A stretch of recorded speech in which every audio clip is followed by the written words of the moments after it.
Salam, hər vaxtınız xeyir, dəyərli müəllimlər, əziz müdavimlər. Bu gün mən sizə Təhsil İnstitutunun təqdim etdiyi MİQ metodika çərçivə sənədi, yəni proqramı haqqında məlumat verəcəm. Hansı dəyişikliklər olub, hansı əlavələr və ya hansı ixtisarlar olub. Ümumiyyətlə, Təhsil İnstitutu ölkədə sertifikatlaşdırma və MİQ imtahanlarını keçirən bir qurumdur, Təhsil Nazirliyinin bir qurumudur. Və artıq bir neçə ildir ki, MİQ və sertifikatlaşdırma imtahanı ilə bağlı öncədən çərçivə sənədini təqdim edir. Bu həm ixtisas üzrə təqdim edilir, həm də ki, metodika və pedaqogika istiqaməti üzrə.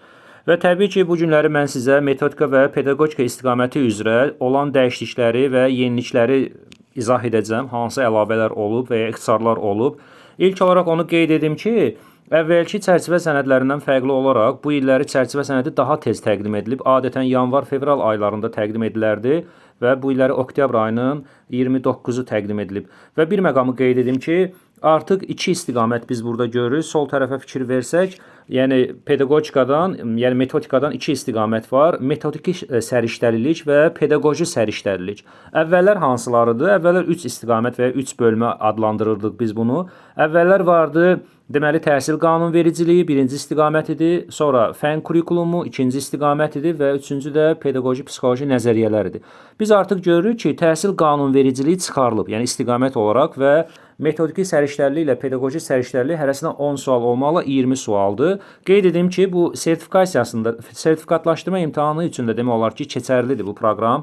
Düzdür, yeni proqram təqdim etməyiblər. Ola bilər müəyyən əlavə dəyişikliklər edərək onu da təqdim etsinlər, amma elə ciddi fərq olmur. Yəni bu belə deyək də MİQ-də olan mövzuların əksəriyyəti onsuz da sertifikasiyada düşmür, amma proqramları demək olar ki, eyni olur. Müəllimlər, fikir verək, hansı mövzular çıxarılıb? Birinci mən onu sizə deyim. Təhsil qanunvericiliyi bir bölmə olaraq çıxarıldığı üçün təhsil qanunvericiliyi ilə bağlı mövzular çıxarılıb. Xüsusilə də orada təhsilin formaları, təhsil alma formaları, bundan əlavə təhsil qanunvericiliyində bəzi maddələr vardı, təhsil pillələri ilə, təhsil alanların, təhsil verənlərin, valideynlərin hüquq və vəzifələri və bunların hamısı, düzdür, biz bunları tələbələrə keçirdik, çünki proqramda vardı, amma onlar artıq çıxarılıb. Bu Təhsil İnstitutunun təqdim etdiyi çərçivə sənədidir. Yəni bu o deməkdir ki, həmin təhsil qanunvericiliyindən sual düşməyəcək. Bəli, düşməyəcək, çünki biz çərçivə sənədinə deyək ki, istinad edirik. Çərçivə sənədində rəsmi qurum təqdim eləyir. Və bundan əlavə digər bir çıxarılan mövzu hansıdır? Deməli, dövlət təhsil standartları vardı. Müəllimlər, belə bir mövzu vardı. Hansı ki, ümumi təhsilin təşkilatı və tədris məsələlərini özündə etiva edən bir qanunvericilik sənədi idi və orada idarə etmə və təşkil etmə məsələləri vardı və orada xüsusilə də səriştələr deyilən bir istiqamət başlıq da vardı. Yəni şagirdlərdə formalaşdırması zəruri olan səriştələr, 15 dənə səriştə idi. O mövzu da çıxarılıb və o mövzunun tərkib hissəsi olan pedaqoji prosesin təşkili prinsipləri, o bərabər imkanlardır, tamlıqdır. Və o da yoxdur. Çərçivə sənədində o da artıq çıxarılıb, dövlət təhsil standartları çıxarıldığı üçün. Bundan əlavə, biz həmçinin təlim nəticələri məzmun xətti əsas standart 6 standart. Həmin mövzunun da çıxarıldığını görürük. Görürsünüz, burada inteqrasiya ilə başlayır. Yəni birinci mövzu olaraq artıq inteqrasiya dərsi deyək ki, tədris olunacaq növbəti qruplara. Yəni məzmun xətti əsas standart 6 standart təlim nəticələri bu da müəyyən qədər xırdalı təşkil edən mövzudur və tələbələri bəzən çaşdırırdı. O mövzu da çıxarılıb. 21-ci əsrin kompetensiyaları bu əvvəl də var idi. Təfəkkürün növləri təbii ki, əvvəl də vardı. Sadəcə burada təfəkkürün növlərinə 2 dənə əlavə olub. Praktik təfəkkürlə produktiv təfəkkür. Bunlar yəni əslində çətin bir şeylər deyil, amma qalanları məntiqi, tənqidi, yaradıcı, abstrakt, analitik, bunlar əvvəl də var idi.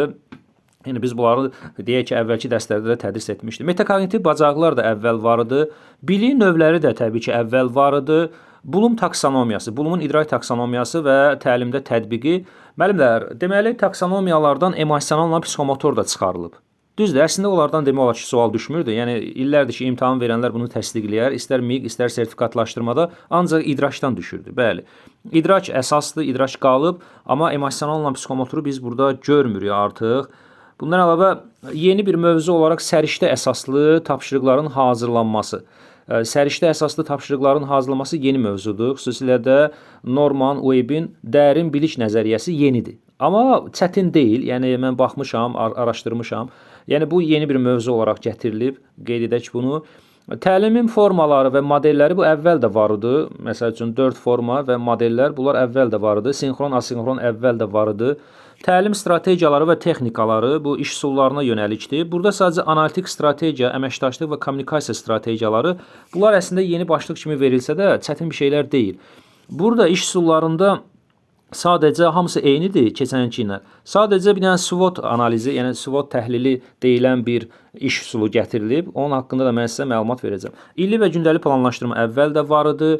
Bundan əlavə şagird yönümlü təlimin təşkili. Bu da əvvəl var idi. Sadəcə bir neçə başlığı burada bir yerə yığıblar. Bu bilirsiniz hansı dərsdir? Motivasiya, refleksiya, sual-cavab strategiyası, əməkdaşlıq strategiyası. Bu həmin dərsdir. Yəni bu yeni bir mövzu deyil təbii ki. Müəllimin fasilitasiya bacarığı əvvəl də var idi, məlum məsələdir. Sonra fərdiləşdirilmiş təlim, bu da əvvəl vardı. İnklüziv və diferensial yanaşma idi bu, müəllimlər. İndi bunlar bəzən qarışdırılırdı, inklüzivlə diferensiallaşma. Onu indi bir yerdə veriblər müqayisəli şəkildə. Bu yeni mövzu deyil. Öyrənmə tərzləri də əvvəl var idi. Amma təlimdə rəqəmsal vasitələr və süni intellekt. Bu yeni mövzudur. Bəli, bu yeni mövzudur. Xüsusilə də burada müəyyən süni intellektlə bağlı proqramlar var, təhsillə bağlı proqramlar var. Google Classroom'dur, Kahoot'dur, Quiz'dir, ChatGPT'dir. Canva for Education'dır. Bunlar yəni süni intellekt və İKT ilə bağlı olan, rəqəmsal bacarıqlarla deyək ki, texnologiya ilə bağlı olan bir şeylərdir, mövzudur. Təbii ki, biz bunu sizə keçəcəyik. Sonra ikinci hissədə baxaq. Qiymətləndirmə necə vardısa, qiymətləndirmədən yuxarı bir dənə yeni əlavə gəlib. Tədrisdə dizayn düşüncəsi, design thinking adlı bir istiqamət gəlib. Çətin deyil. Təbii ki, bununla da bağlı mən baxmışam artıq dünəndən. Tədrisdə dizayn düşüncəsi çətin bir mövzu deyil. Bunu da mən sizə izah eləyəcəm, amma yenidir. Qiymətləndirmə eynidir. Yəni hətta deyərdim bu qiymətləndirmə 2018-dən belə demək olar ki, buna ciddi dəyişiklik olmayıb. Eynidir, qalıb. Pedaqoji səriştəlik bölməsinə, ikinci bölməyə baxaq. Bax burada təhsildə müasir pedaqoji yanaşmalar, əməkdaşlığa əsaslanan konstruktiv, refleksiv, adaptiv və sair deyək ki, yanaşmalar. Bu yeni bir başlıq olaraq verilsə də, amma digər mövzularla əlaqəlidir. Təbii ki, bu da biz sizə keçəcəyik. Şəxsiyyətin formalaşmasında və inkişafında məktəbin müəllimin rolu. Bu əvvəlki dərsdir. Yəni bu da yeni deyil. Sonra bu nəzəriyyələrin hamısı demək olar ki, Gardnerdir, Piaget'dir, Vygotsky'dir, Dweck'dir, Kolbeck'dir, Gagne'dir, Goleman'dır, Carl Jung'dur, Albert Bandura'dır. Bunlar keçən ildə var idi və əvvəlki illərdə də var idi. İndi bəzən tələbələr deyir ki, müəllim, Carl Jung təzə gəlib. Xeyr, təzə gəlməyib. O şəxsiyyət tipləridir. İndi burada psixoloji tiplər verib. O keçən il, əvvəlki illərdə vardı. Bilirsiniz hansı dərsin içində idi? Bax burada Gardnerin yuxarısında bir mövzu var, şəxsiyyətin formalaşmasında və inkişafında məktəbin müəllimin rolu. O dərsin içində idi şəxsiyyət tipləri. İndi onu ayrı başlıq olaraq verib. Yəni ekstravert, introvert, yəni çətin bir mövzu deyil o. Bandura da vardı, əvvəl vardı. Bandura əvvəl vardı, bəli. Sonra, bax burada yeni gələn iki dənə nəzəriyyə var. Jerome Bruner'in kognitiv öyrənmə nəzəriyyəsidir. Bəli, bu yenidir, amma maraqlanmışam, araşdırmışam, çətin deyil, sadə bir nəzəriyyədir. Sonra Rogersin şəxsiyyət yönümlü yanaşma nəzəriyyəsi, bu da yenidir. Bu iki dənə nəzəriyyə yenidir. Əslində 3 dənə nəzəriyyə gəlib. Bruner, Rogers, bir də ki Norman Oibin nəzəriyyəsi. Bu 3 dənə nəzəriyyə yenidir. Sinifdə təhlükəsiz sosial mühitin qurulması, məsələn burada sosial emosional öyrənmə keçən il var idi. Sadəcə ona bir dənə əlavə edilib Castle modeli, yəni yeni bir başlıq gəlib. Bu yeni dərs deyil əslində. Səmərəli öyrənmə mühitin qurulması əvvəl də vardı. Pozitiv intizam bərpedici yanaşma əvvəl də vardı. Sinifin idarə edilmə strategiyaları əvvəl də vardı. Müəllim-şagird münasibətləri, müəllim-valideyn münasibətləri əvvəl də vardı. Şagird davranışının idarə olunması əvvəl də vardı.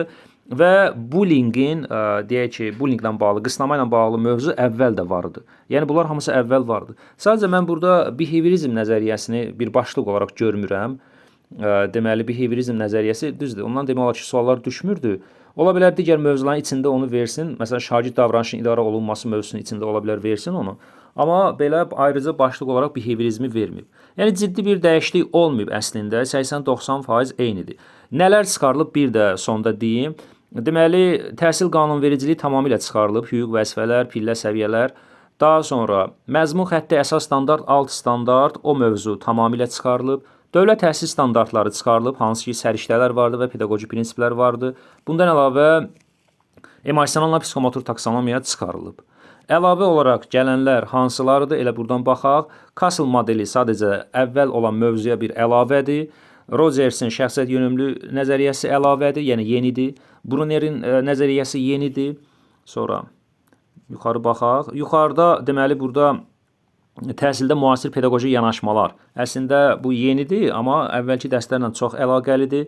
Qiymətləndirmə eynidir. Yeni tədrisdə dizayn düşüncəsi, bu da yenidir. Daha sonra burada da elə başlıqda biz baxsaq, görək ki, sadəcə Norman Webin dərin bilik nəzəriyyəsi, səviyyələri nəzəriyyəsi bu yenidir. Sonra bir də ki, SWOT yanaşması yenidir, SWOT analizi. Sonra hansı yenidir? Sonra bir də ki, təlimdə rəqəmsal vasitələr və süni intellekt, bu da yenidir. Qalanları hamısı eynidir.